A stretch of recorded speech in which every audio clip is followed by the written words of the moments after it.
ಉತ್ತಮ ಪ್ರಶ್ನೆ. ಭೌತಿಕ, ಮನೋಜ್ಞಾನ, ಆಧ್ಯಾತ್ಮಿಕ ಎಂದು 3 ಬಗೆಯ ನಿಯಮಗಳಿವೆ. ಯಾವುದೂ ಹೊರಗಿನ ಒತ್ತಡಗಳಿಲ್ಲದೆ ಚಲಿಸುವ ವಸ್ತುಗಳು ಚಲಿಸುತ್ತವೆ. ಪ್ರತಿ ಯತ್ನಕ್ಕೂ ಸಮವಾದ ಮತ್ತು ವಿರುದ್ಧವಾದ ಪ್ರಯತ್ನವಿರುವುದು. ಜಗತ್ತಿನಲ್ಲಿರುವ ಯಾವುದೂ ನಾಶವಾಗದೆ ರೂಪಾಂತರಗೊಳ್ಳುವುದು ಇರಬಹುದು. ಇದು ಭೌತಿಕ ಒಳ್ಳೆಯದನ್ನು ಮಾಡಿದರೆ ಒಳ್ಳೆಯದು ಆಗುತ್ತದೆ.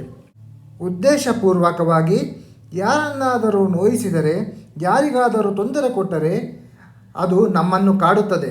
ಮಾಡಿದ್ದನ್ನು ಅನುಭವಿಸಲೇಬೇಕಾಗುತ್ತದೆ. ಇದು ಜಗತ್ತಿನ ನಿಯಮ. ನಾವು ಹೇಗೆ ನಡೆದುಕೊಳ್ಳಬೇಕು, ಏನು ಮಾಡಿದರೆ ಏನು ಫಲ ಇತ್ಯಾದಿ ನಿಯಮಗಳಿವೆ. ಇವು ಯಾರಿಗಿಲ್ಲ, ಪ್ರಾಣಿಗಳು ಅನ್ವಯಿಸುವ ನಿಯಮಗಳಿವೆ. ನಿಮ್ಮಿಂದ ಎಂದಿಗೂ ಬದಲಾಯಿಸಲಾಗುವುದಿಲ್ಲ. ಅದೇ ಜಗತ್ತಿನ ನಿಯಮಗಳು. ಶಿಕ್ಷಣಕ್ಕೆ ಇದರ ಅವಶ್ಯಕತೆ ಏನು ಎಂದು ನೀವು ಕೇಳಬಹುದು. ನೀವು ಯಾವಾಗಲೂ ಕೋರ್ಸ್ ಓದುತ್ತೀರಿ, ಅದು ಕ್ವಾಂಟಮ್ ಫಿಸಿಕ್ಸ್ ಎಂದು. ಇಲ್ಲಿ ನಾನು ಹೇಳಿದ್ದು ಅದನ್ನೇ. ಅಲ್ಲಿ ನಿಮ್ಮ ಶಿಕ್ಷಣದಲ್ಲಿ ಲಕ್ಷಾಂತರ ರೂಪಾಯಿ ಖರ್ಚು ಮಾಡಿ ಪ್ರೊಫೆಸರ್ಗಳು ಹೇಳಿಕೊಡುವ ಶಿಕ್ಷಣವನ್ನು ಸುಲಭವಾಗಿ ಅರ್ಥ ಮಾಡಿಸಲು ಪ್ರಯತ್ನಿಸುತ್ತಿದ್ದೇನೆ. ಗುರುಗಳೇ, ಮನುಷ್ಯನಿಗೆ ಪ್ರಾಣಿಗಳ ಶಕ್ತಿ ಏಕಿಲ್ಲ? ಉತ್ತಮ ಪ್ರಶ್ನೆ. ಇದಕ್ಕೆ ಉತ್ತರ ವೈಜ್ಞಾನಿಕವಾಗಿ ಪಡೆಯಬಹುದು. ಇದು ಕರ್ಮದಲ್ಲಿ ಒಂದು ಕಳೆದುಕೊಳ್ಳಬೇಕು ಎಂದರೆ ಒಂದು ಪಡೆಯಬೇಕು. ಸಮತೋಲನ ತಾನಾಗಿ ಸಾಧ್ಯ. ಯಾರದು ಅಣತಿಯ ಮೇಲೆ ಕೆಲಸ ಮಾಡುತ್ತದೆ. ಅದಕ್ಕಿಂತ ಉತ್ತಮವಾದ ಜೀವಿಗಳಿಗೆ ಅಲ್ಪ ಬುದ್ಧಿಯ ಜೊತೆಗೆ ಸ್ವಾಭಾವಿಕ ಜ್ಞಾನ ಇದೆ. ಜೀವಿಗಳಿಗೆಲ್ಲ ಉತ್ತಮ ಮನುಷ್ಯರಿಗೆ ಸ್ವಾಭಾವಿಕ ಜ್ಞಾನ ಇದೆ. ಜೀವಿಗಳಲ್ಲಿ ಜೊತೆಗೆ ಊಹಿಸುವ, ಆಲೋಚಿಸುವ ಬುದ್ಧಿಶಕ್ತಿ ಇದೆ. ಮನುಷ್ಯನೂ ಒಂದು ಪ್ರಾಣಿಯೇ.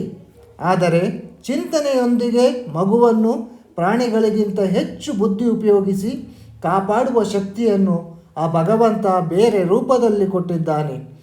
ಅದರ ಬಲದಿಂದ ಮುಂದುವರಿಯುತ್ತಂತೆ ನಮಗಿರುವ ಸ್ವಾಭಾವಿಕ ಜ್ಞಾನ ನಶಿಸುತ್ತಾ ಹೋಗಿ ಎಲ್ಲವನ್ನು ಊಹಿಸುವ, ಆಲೋಚಿಸುವ ಶಕ್ತಿಯಿಂದಲೇ ನಮ್ಮ ಕರ್ತವ್ಯ ಮಾಡಬೇಕಾಗಿದೆ ಎನ್ನುವುದನ್ನು ಮರೆತು ಹೋಗುತ್ತೇವೆ. ಪ್ರಾಣಿಗಳು ಹಲ್ಲುಜ್ಜುವುದಿಲ್ಲ, ಆದರೆ ಮನುಷ್ಯನಿಗೆ ಅದರ ಜ್ಞಾನವಿದೆ. ಹೀಗೆ ಪ್ರತಿಯೊಂದು ಉತ್ತಮವಾಗಿ ಬದುಕಲು ಸಾಧ್ಯವಿದೆ. ಆದರೆ ಪ್ರಾಣಿಗಳು ಸ್ವಾಭಾವಿಕ ಜೀವನ ಮಾತ್ರ ಸಾಧ್ಯ. ಆದ್ದರಿಂದಲೇ ಮನುಷ್ಯ ಶ್ರೇಷ್ಠ.